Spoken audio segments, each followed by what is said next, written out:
नाज़रीन भली कार चवंदासीं हाणे ॾुखो ईंदड़ ख़बर तकलीफ़ ॾींदड़ ख़बर जो ज़िक्र कंदासीं जेका गुज़िरियल राति सॼी सिंध खे सॼे पाकिस्तान खे पर पूरी दुनिया जे सहाफ़ी बिरादरी जे लाइ हिकिड़ी तकलीफ़ ॾींदड़ ख़बर आहे। सीनियर सहाफ़ी कालम निगार प्रेस क्लब जो उहो सखर प्रेस क्लब जो सदर बि रही चुको हो जान मोहम्मद महर जॾहिं हू पंहिंजे ऑफिस मां घर जे लाइ निकितो त अणॼातल हथियारबंदनि हुन ते हमिलो कयो ऐं हुनखे गोलियूं लॻियूं ऐं हू हुन में शहीद थी वियो। आवाज़ TV 7 हुनखे भेटा पेश करे थी। सहाफ़ियुनि जे लाइ पाकिस्तान या ख़ासि तौर ते सिंध कीअं आहे, छाकाणि त हर हफ़्ते हर 15 ॾींहं का न का अहिड़ी ख़बर ज़रूरु ईंदी आहे जेका जी झोरे विझंदी आहे। जान मोहम्मद महर तमामु वॾो सहाफ़ी हो ऐं हुन पंहिंजे कलम जी मस कॾहिं बि सुकण न ॾिनी ऐं हुन मुख़्तलिफ़ मामला मुख़्तलिफ़ इशूज़ जंहिं ते हू हमेशह आवाम जो आवाज़ु उथारींदो रहंदो हो, पर हथियारबंदनि हुनखे शहीद करे छॾियो। आवाज़ TV जो एंकर पर्सन आहे ऐं असांजो चीफ रिपोर्टर आहे कराची डिवीज़न जो गाज़ी जंडीर साहब उते मौजूदु आहे, सखर पहुतो आहे। गाज़ी प्रोग्राम में भली कार चवां थो। महिरबानी अली रज़ा, वॾी महिरबानी। गाज़ी हिन वक़्त ताईं अॼु त शहीद जान मोहम्मद महर खे अबाणे कब्रिस्तान में आलिन अखियुनि सां मिटीअ मां हवाले बि कयो वियो आहे। पुलिस जो छा चवणु आहे, सखर पुलिस जो छा चवणु आहे? गुज़िरियल राति ताईं त SSP सखर ऐं पुलिस जेका आहे उहा चवे पई त हीउ मामिलो ज़ाती नोयत जो आहे ऐं आमतौर ते तव्हां ॾिठो आहे त ज़ाती नोयत जो जॾहिं टाइप जो स्टेटमेंट पुलिस ॾेई छॾींदी आहे त ॼण त ईअं लॻंदो आहे त हाणे उनजी ज़िम्मेवारी ख़तमु थी चुकी। हिन वक़्त ताईं पुलिस छा करे सघी आहे ऐं पुलिस जो हिन वक़्तु मौक़िफ़ कहिड़ो आहे? अली रज़ा, इंतिहाई अफ़सोसनाक ॻाल्हि आहे त हिन महिल ताईं पुलिस कुझु बि न करे सघी आहे। पाण जेकॾहिं चऊं त ज़रे घटि वाक़े खे 24 कलाक गुज़रनि पिया त इन सॼे अरसे में पुलिस सवाइ इन जे त इन सॼी सूरतहाल जी ज़िमेदारी क़बूल करण खां लवाईंदे पहिरियों जेको मौक़िफ़ अख़्तियार कयो पहिरें मरहले में हीउ ज़मीनी तकरार आहे, जेको भूंडो मौक़िफ़ हुयो, क़ाबिल मुज़मत मौक़िफ़ हुयो ऐं शर्मनाक मौक़िफ़ हुयो पुलिस जो। वाक़े खां अधु कलाक पोइ पुलिस जो मौक़िफ़ अख़्तियार कयो त हीउ वाक़ियो ज़ाती दुश्मनी जो नतीजो आहे। जेकॾहिं पुलिस एतिरी बाख़बर हुई ऐं एतिरी पुलिस जी जेका पंहिंजो इंटेलिजेंस आहे उहा तेज़ हुई त पुलिस खे इहा ख़बर छो न पई त हथियारबंद SSP ऑफिस खां सॾु पंध ते फील्डिंग करे वेठल हुआ, टीमूं ठाहे वेठल हुआ, 3 रस्ता ब्लॉक करे वेठल हुआ जान मोहम्मद महर जा। जॾहिं हू फायरिंग करण 5 मिंटनि ताईं 7 मिंटनि में ॿुधाइनि था अचनि था शायदि त इहो वाक़ियो थींदो रहियो आहे, लाॻीतो पीछो करे कार जो फायरिंग कंदा रहिया आहिनि, उनखां पोइ फरार थी विया आहिनि ऐं उनखां पोइ काफ़ी देरि ताईं जान मोहम्मद खे टाइम लॻो आहे उतां आम शहर में मुंतक़िल कयो आहे अस्पताल। इन समूरे प्रोसेस दौरान पुलिस गाइब हुई। हींअर ताईं बि पुलिस जी का बि परफॉर्मेंस कान्हे। हींअर आउं मौजूदु आहियां हिते जान मोहम्मद जो जेको अबाणो शहर आहे चक, उते उन जे वारसनि सां तज़ियत जे लाइ दुआ करण जे लाइ असां दोस्त कराची खां हिते पहुता आहियूं सिंध जर्नलिस्ट काउंसिल जे प्लेटफॉर्म तां ऐं सिंध जर्नलिस्ट काउंसिल जे तरफ़ां असां 3 ॾींहंनि जे सोग जो ऐलान पिणु कयो आहे। सुभाणे सहाफ़ियुनि जे तरफ़ां एहतिजाजी धरणे जो सॾु ॾिनो वियो आहे SSP सखर जे ऑफिस जे आॾो। इंशाअल्लाह समय न पर हज़ारे सहाफ़ी सुभाणे SSP ऑफिस सखर जे आॾो गॾु थी एहतिजाज रिकॉर्ड कराईंदा। ही जेका पंहिंजो स्टेट जे तरफ़ां गैर ज़िम्मेदारी आहे, कानून लागू कंदड़ इदारनि जी तरफ़ां गैर ज़िम्मेदार रवैयो आहे।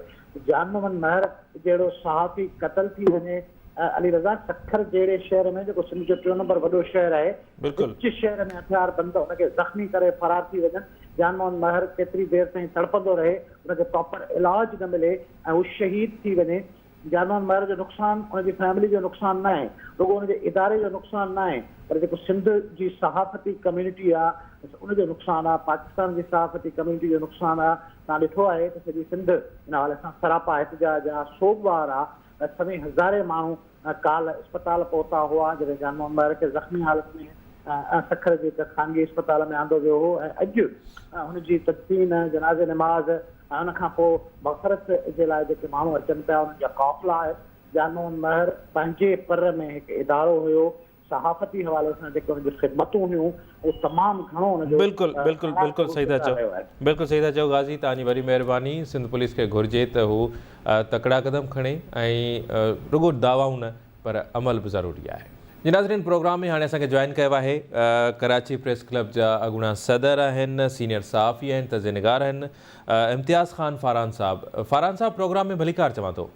महिरबानी भाउ। फ़ारान साहब, मां पंहिंजे इंट्रो में बि इहा ॻाल्हि कई त इहा न रुगो सिंध, न रुगो पाकिस्तान पर पूरी दुनिया जे सहाफ़ी बिरादरी जे लाइ हिकिड़ी तकलीफ़ ॾींदड़ ख़बर आहे त हिकिड़ो सहाफ़ी हथियारबंदनि जे गोलियुनि जो खाज बणिजी वञे थो ऐं उहो माण्हू जेको उहो समाज जो फ़र्द जेको समाज मां जेको पीढ़ियल तबिको आहे उन जो आवाज़ु आला ऐवाननि ताईं पहुचाए थो, उन जे आवाज़ खे निर्वार करे थो।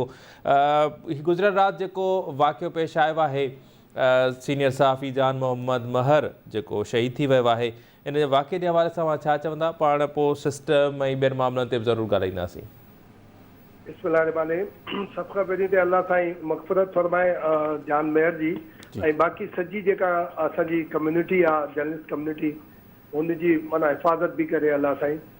बसि ॻाल्हि इहा आहे त मां सम्झां थो त इहा बि क्वेश्चन वॾो क्वेश्चन आहे सॼे पाकिस्तान और ख़ासि तरह सां सिंध में जेका बि आहिनि उन्हनि जे हवाले सां, उन्हनि जे लाइ त रुगो सिंध में इहा सूरत हाल छो आहे कि माना अहिड़े अंग सां ऐं ख़ासि तरह सां असांजे अपर सिंध में साफ़ियुनि मथां हमला बि थियनि था ऐं इहे शहादतूं बि थियनि थियूं।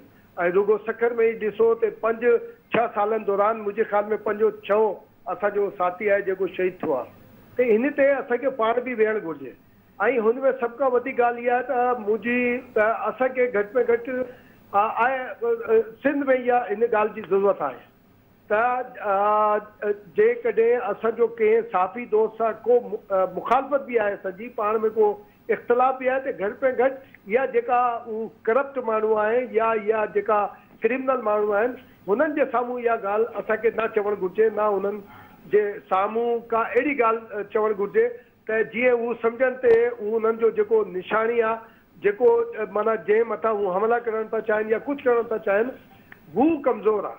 इहे असांखे करिणो पवंदो। ज़ाहिर आहे त इहा सॼी सूरत हाल साम्हूं बि आई आहे। अॻे सिंध में असांजे जेका बि वाक़िया थिया आहिनि, कंहिं हिक खे बि को माना गिरफ़्तार थियो आहे या न आहे। हाणे प्रोटेक्शन जेको जर्नलिस्ट प्रोटेक्शन कमीशन आहे, जस्टिस असांजो रिज़वी साहब, कल्ह हू बि ऑर्डर कयो आहे IG साहब खे बि, DIG साहब खे बि। ज़ाहिर आहे त हाणे छा हू रिपोर्ट पेश कंदा इहा साम्हूं ईंदी, पर इहा तमामु ॾुखी ॻाल्हि आहे।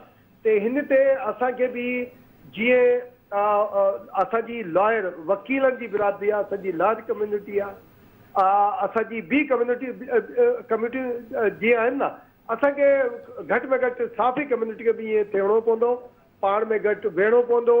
भले कुझु बि हुजे, पंहिंजा इख़्तिलाफ़ पंहिंजे तौरु हल कयो, न कयो, पंहिंजी वेड़ रखो, पंहिंजा इख़्तिलाफ़ रखो, पर जॾहिं बि हमिलो ॿाहिरां हुजे, कंहिं तरफ़ा बि हुजे, त यकताई जो सबूत ॾियो। हीअ करिणो पवंदो, न त अल्लाह ख़ैर करे बसि इहा सूरत हाल थींदी रहंदी।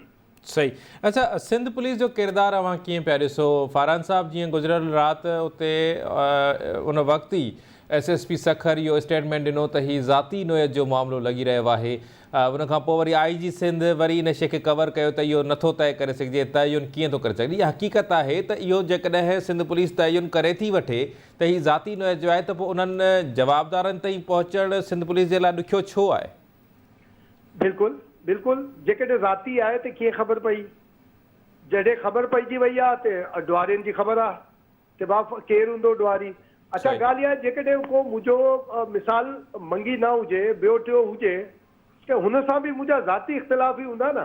ज़ाती जो मतिलबु घर भातियुनि जा थोरी हूंदा। घर भातियुनि सां गॾोगॾु जेका ॿार वारा बि हूंदा आहिनि, उहे बि ज़ाती हूंदा आहिनि। पर बिल्कुलु ठीकु आहे। मां ईअं ई जीअं असां चवंदा आहियूं न त जेको जांच करण वारा आहिनि उहे पहिरें फतवा ॾींदा त कीअं थींदो कमु, त भाउ ज़ाती बि आहे त घटि में घटि उन्हनि खे हथु कयो, ॿुधायो त ज़ाती छा मामिलो छा आहे। ज़ाती बि अगरि जेकॾहिं आहे त असांखे ॿुधायो त सही न घटि में घटि त बाबा फलाणो हुयो, ॻाल्हि इहा हुई, मामिलो हीउ हुयो, हिन करे इहा ॻाल्हि थी, इहा मामिलो अॻिते वधियो। पर इहा बि न थियणु घुरिजे न त कंहिंजा ज़ाती इख़्तिलाफ़ बि हुजनि त को माण्हू माना हथियार कढी करे उनखे मारे छॾे, ईअं बि न थियणु घुरिजे न। सफ़ा को कानून माना ईअं त न आहे त को पुछण वारो केरु कोन्हे। सही।